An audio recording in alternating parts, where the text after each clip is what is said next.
अस्सलामुअलैकुम दोस्तों, क्या हाल है? उम्मीद है आप सब खैरियत से होंगे। तो आज की इस वीडियो में हम बात करने वाले हैं XAU USD यानी गोल्ड के मंथली एनालिसिस के बारे में कि मंथली एनालिसिस में गोल्ड हमें इस चार्ट है क्या दिखा रही है। ये जिसमें रैली बनी थी पहले, ये क्यों बनी थी और ये भी कंसोलिडेशन में है या एक बेरिश जोन में आ गया है, तो ये क्यों आ गया है, चार्ट इसमें क्या बताती है हमें कि कहाँ जाके रिवर्सल दे सकता है, कहाँ हमें इस पर एंट्री लेनी चाहिए, मज़ीद कितना इसमें पोटेंशियल है ऊपर जाने का और नीचे जाने के लिए कितना इसमें डाउनवर्ड एक पोटेंशियल बाकी है या नीचे की गुंजाइश बाकी है। तो आज हम इस पर बात करेंगे और ये भी देखेंगे कि हमें इसमें इलीट वेव और उसके अलावा कौन कौन से मज़ीद पैटर्न नज़र आ रहे हैं। ठीक है, तो सबसे पहले हम चलते हैं हेड एंड शोल्डर की तरफ। तो मैं आपको हेड एंड शोल्डर बना के दिखाता हूँ। पहले मैं लाइन चार्ट लगा लेता हूँ। लाइन चार्ट पे आपको हेड एंड शोल्डर क्लियर नज़र आ जाएगा। लगा ली मैंने लाइन चार्ट। इसमें आप देखें एक लाइन ड्रॉ कर देते हैं यहाँ पे, ट्रेंड लाइन।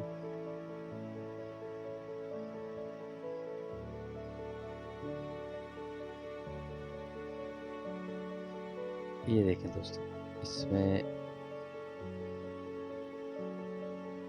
यहाँ से शुरू हुआ और ये इस तरह गया। एरो से आपको समझाता हूँ। ये देखें, ये एक टॉप बना, यहाँ पे रेजिस्टेंस कह लें, सपोर्ट ब्रेक की, फिर रेजिस्टेंस ब्रेक की, यहाँ पे वॉलेटाइल रहा, फिर उसके बाद दो बार इस जगह पे एज अ रेजिस्टेंस काम किया इसने। तो यहाँ से नीचे उतरा फिर ऊपर गया। तो अब इस एरिया को हम कंसिडर कर सकते हैं। ये जो एरिया है ये वाला, ये बार बार सेम इसे पैटर्न बनाया है यहाँ पे शोल्डर टाइप। तो हम इसको कंसिडर कर सकते हैं कंसोलिडेशन में एक कॉम्प्लेक्स शोल्डर बना है यहाँ पे। ठीक है, कॉम्प्लेक्स शोल्डर एक यहाँ बना, फिर यहाँ से इसने रैली दी नीचे की, नीचे के बाद फिर ये ऊपर उठा और इसने सेम जगह रेजिस्टेंस पे आके रेजिस्ट किया, जहाँ लास्ट टाइम रेजिस्ट किया था वहाँ से फिर ये नीचे टूटा और उसके बाद फिर ये एक समझे ये एक इसका हेड कंप्लीट हो गया। ठीक है, ये एक शोल्डर, ये इसका हेड और ये जो नेकलाइन है रेजिस्टेंस जिसको मैं कह रहा हूँ ये नेकलाइन कहलाती है। उसके बाद इसने मज़ीद एक शोल्डर बनाया और फिर ये यहाँ इस जगह पे पहुँचा, शोल्डर बनाया और यहाँ ये इस जगह पे पहुँचा।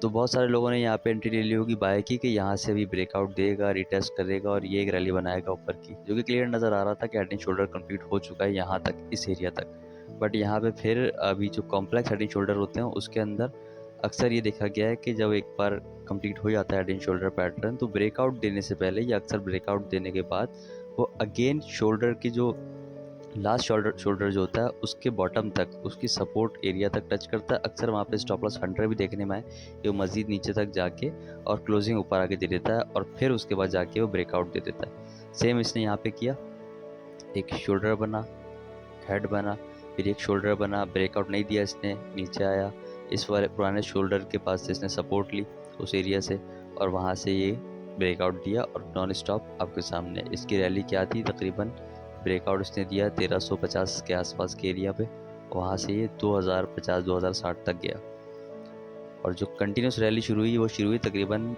1150 के एरिया से। 1150 के एरिया से ये 2050 या 2100 के एरिया तक फर्स्ट टाइम इसने रैली बनाई। नॉन स्टॉप मंथली चार्ट है ये। अब कंटिन्यूस इतने मंथ तक ये समझा, अब अगर ये हर मंथ की एक कैंडल हो गई तो कोई नहीं 2 साल 2.5 साल तक ये कंटिन्यूस गोल्ड अप ट्रेंड पे रहा। तो इसने head and shoulder pattern complete किया, वहाँ से इसने अप ट्रेंड पर कंप्लीट अपना जो भी एक पैटर्न का हिसाब होता है कंप्लीट कर दिया।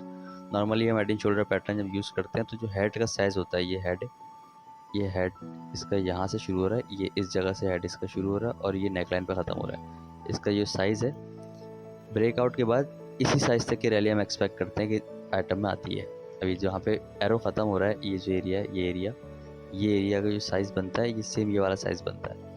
तो हम एक्सपेक्ट कर सकते हैं नॉर्मली जब इसने ब्रेकआउट नीचे से दिया होगा, जिन्होंने लॉन्ग बाय किया होगा, लॉन्ग टर्म के लिए बाय किया होगा इस एरिया में 1300 के एरिया में, तो उन्होंने 1500 तक के रैली तक को तो उनको था कि भाई ये यहाँ पे छोटी सी रेजिस्टेंस भी है और इस एरिया तक आ सकता है, तो 1585-80 के लेवल तक हम प्रॉफिट टेकिंग कर सकते हैं। उन्होंने करके निकल गए। उसके बाद इसने मजीद बुल रैली कंटिन्यू की, लास्ट वाला हाई इसने ब्रेक किया, ऊपर जाके हाई बनाया और उसके बाद काफ़ी अरसे से ये उसी रेंज में कंसोलिडेट हो रहा है। ये 1700 से लेके 1950 रुपये की रेंज में, डॉलर की रेंज में, ये काफ़ी अरसे से इसी रेंज में अब उम्मीद लग रही है कि ये ब्रेकआउट दे रहा है नीचे का।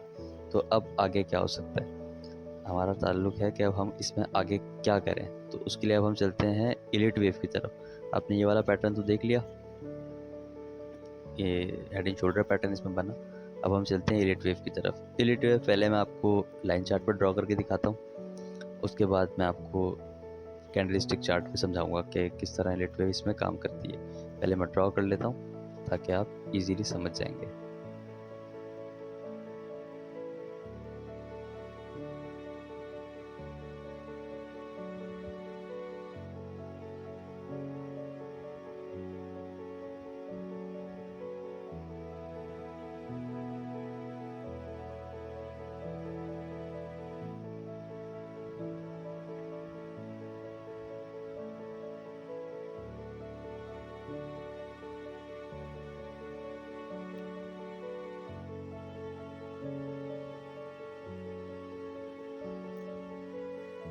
ये देखें दोस्तों, ये एलीट वेव हम इसमें ड्रॉ कर चुके हैं। अब मैं आपको एक्सप्लेन करता हूँ। ये देखिए, ये एक यहाँ से रैली उठी, ये रैली गई, उसके बाद ये इस एरिया में आके कंसोलिडेट हुआ। यूँ समझें इसको आप असेंडिंग करके एक ट्रायंगल कह लें कि ट्रायंगल बन रहा था जो कि आगे से छोटा होता जा रहा था, इसकी रेजिस्टेंस सपोर्ट करीब करीब आती जा रही थी। तो अब इसके अंदर भी पैटर्न यूज़ करते हैं हम, ए बी सी, फिर नीचे से ए बी सी इस तरह यूज़ होता है। तो खैर वो बहुत ज़्यादा कॉम्प्लेक्स हो जाएगा। तो आप देखें, यहाँ से एक रैली उठी, ये वेव 1 बनी, वेव 2 कंसोलिडेशन में होती है ज़्यादातर, वेव 2 बनी, वेव 3 अक्सर व बेशतर देखा गया इम्पल्सिव होती है, बल्कि most of the time wave 3 impulsive होती है और अच्छे वॉल्यूम्स वेव 3 में आते हैं।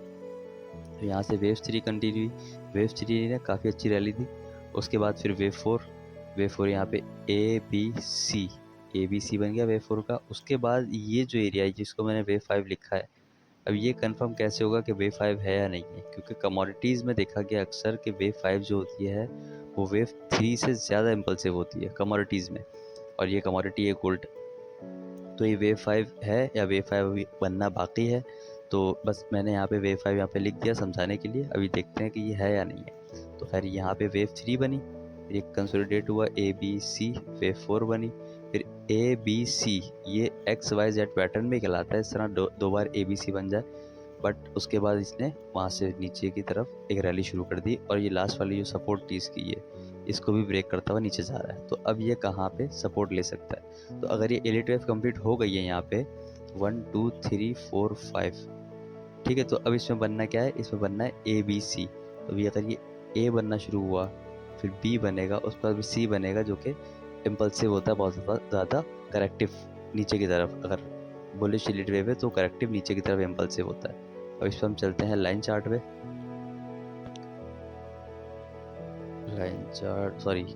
कैंडल चार्ट स्टिक चार्ट पे। कैंडल स्टिक चार्ट पे आप अगर देखें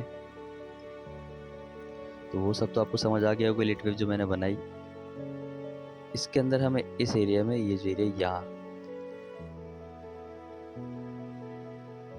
इस एरिया में डबल टॉप देखने को मिल रहा है। एक टॉप बनाया इसने, यूँ समझा आपकी ये जो रैली इसकी शुरू हुई, काफ़ी मंथ्स तक ये कंटिन्यूस बुलिश एंगल्फिंग बनाता हुआ ऊपर जाता रहा। इस वाले मंथ में आके इसने ऊपर से बड़ी मेजर रिजेक्शन दी, फिर ये काफ़ी मंथ तक नीचे आ गया, फिर दोबारा इसने ऊपर जाने की कोशिश की, जिस पे लोग समझ रहे होंगे वेव 5 स्टार्ट हो गई है, और वेव 5 वेव 3 को ब्रेक करेगी और एक नया हाई बनाएगी, 3000 तक गोल्ड के प्राइस जा सकते हैं। बट इसने इस एरिया के सामने से आके दोबारा रिजेक्शन दी। अब इसको हम कहते हैं टेक्निकल की ज़बान में double top pattern. Double top जब बनता है तो वहाँ से फिर हम सेल के लिए एंट्री देखते हैं टॉप के हाई पे स्टॉप लॉस रख के, क्योंकि ये सप्लाई एरिया है। तो उसके बाद आपने देखा कंटिन्यूस नीचे आना शुरू हुआ। अब यहाँ पे क्या हो सकता है, देखिए ये 3 बना, 4 बना, ये 5 बना, ख़त्म हो गया। यहाँ पे हम अब ए बी सी हम करेक्टिव वेव एक्सपेक्ट कर सकते हैं, क्योंकि ये इस एरिया को ब्रेक नहीं कर पा रहा। और अगर हम इसको एक्सपेक्ट ये करते हैं कि वेव 5 ये नहीं है, वेव 5 बाद में बननी है, इसको हम यहाँ से हटा देते हैं, ये हम ऊपर ले गए, वेव 3 बनी है, तो ये भी कहना सही है, वेव 3, और ये उसके बाद ए, ये बी, और ये सी बन रहा है। जब सी कंप्लीट होगा तो ये आपकी वेव 4 कंप्लीट हो जाएगी, ठीक है। 3 के बाद ए, करेक्टिव ए, फिर बी, उसके बाद सी जब बनेगा तो आपकी वेव 4 कंप्लीट होगी, वहाँ से वेव 5 स्टार्ट होगी। तो इसमें दो सूरतें कि या तो ये थर्ड वेव के बाद 4 की करेक्शन चल रही है, 4 अक्सर कंसोलिडेशन में होती है, वही है, काफ़ी अर्से तक कंसोलिडेट होता रहा है, काफ़ी बड़ी रेंज में था लेकिन कंसोलिडेशन में था। उसके बाद अब इसने नीचे का अगर ब्रेकआउट देता है, नीचे आता है, तो ये 4 वेव कंप्लीट करके फिर 5th स्टार्ट करेगा, जो कि हम एक्सपेक्ट कर सकते हैं कि अगर ये वाली वेव 3 वेव ने 1000 पॉइंट की तकरीबन रैली दी है, 1150 से 2050 तक गया है, कोई 900 950 पॉइंट प्लस हुआ है, डॉलर प्लस हुआ है, तो वेव 5 जो होगी वो इसके डबल ना कहें 1.5 तकरीबन ऊपर जा सकती है। तो यूँ समझें कि ये 1500 पॉइंट तक ऊपर जा सकती है। अगर ये 1000 पॉइंट ऊपर बढ़ा है तो ये 1500 पॉइंट ऊपर जा सकती है, और अगर ये 1500 से स्टार्ट होती है रैली ऊपर की, तो गोल्ड के प्राइस आने वाले कुछ सालों में हमें $3000 देखने को मिल सकते हैं। तो एक ये बात हो गई कि ये वेव 4 बन रही है। दूसरा ये कि अगर ये वाला जो वेव 5 है, अगर ये वेव 5 बन गई तो ये भी पॉसिबल है। ये अगर वेव 5 हम एक्सपेक्ट करें कि बन गई है, ये भी पॉसिबल है, क्योंकि अक्सर वेव 5 ट्रंकेटेड कहलाती हैं, जो कि अपनी जो लेंथ होती है वो कंप्लीट नहीं करती, पहले उसमें रिजेक्शन आ जाती है। तो ये भी पॉसिबल है, दोनों सूरतें हैं इसमें। बट ये जो एरिया है ना, जहाँ ये वाला जो एरिया, मैं ऊपर वाला डबल टॉप को नीचे कर देता हूँ सपोर्ट लाइन, ताकि आपको नज़र आए। ये जो एरिया है, इस एरिया में गोल्ड ने बहुत कंसोलिडेट किया, सपोर्ट दी है इस एरिया ने। 1645 1680 का एरिया ये। यहाँ पे ये देखें, ये यहाँ से ऊपर गया था एक बार, नीचे आके ये वाली कैंडल क्लोज हुई, बुलिश एंगल्फिंग, अगली कैंडल ने नीचे स्टिक बनाई, निकल गया ऊपर, फिर इस एरिया में आया, फिर ऊपर निकल गया, ठीक है, फिर दोबारा इस एरिया में आया, फिर यहाँ से सपोर्ट आ गई, और उसके बाद ऊपर खैर वहाँ से रिजेक्शन आई जहाँ से लास्ट टाइम आई थी। फिर जब दोबारा इस एरिया में आया है, तो अभी इस एरिया में पहुँचने वाला है 1680 90 70 के एरिया में, और हम एक्सपेक्ट कर सकते हैं दोबारा कि यहाँ से सपोर्ट आया, कंसोलिडेट हो। बट अगर इस एरिया को ब्रेक कर दिया तो गोल्ड कहाँ तक नीचे जा सकता है, तो इसके लिए मैं आपको एक चार्ट दिखाता हूँ, आपको उससे थोड़ा आइडिया होगा। वो चार्ट है बिटकॉइन की, ये देखें बिटकॉइन की चार्ट। इसमें ये देखें आपके वेव 1, ठीक है, फिर ये कंसोलिडेट हुआ यहाँ पे, वैसे ही रेंज हुआ जिस तरह गोल्ड रेंज हुआ था, सेम पैटर्न। फिर वेव 2 बनी है, और यहाँ से वेव 3 स्टार्ट हुई इम्पल्सिव, सेम गोल्ड की तरह वेव 3 इम्पल्सिव यहाँ पे स्टार्ट हुई। फिर इसके बाद इसमें वेव 4 जो बनी, वो इसमें गोल्ड की तरह कंसोलिडेट नहीं हुई, नॉन स्टॉप इम्पल्सिव टाइप की वेव 4 बन गई। उसके बाद इसने वेव 5 बनाई, जिसने लास्ट वाले हाई को ब्रेक करके ऊपर क्लोजिंग दी, ठीक है। बट उसके वेरी नेक्स्ट कैंडल में ये वहाँ से सप्लाई आ गई, तो यहाँ पे डबल टॉप पैटर्न भी कंप्लीट हो गया, सेम गोल्ड की तरह हिसाब है।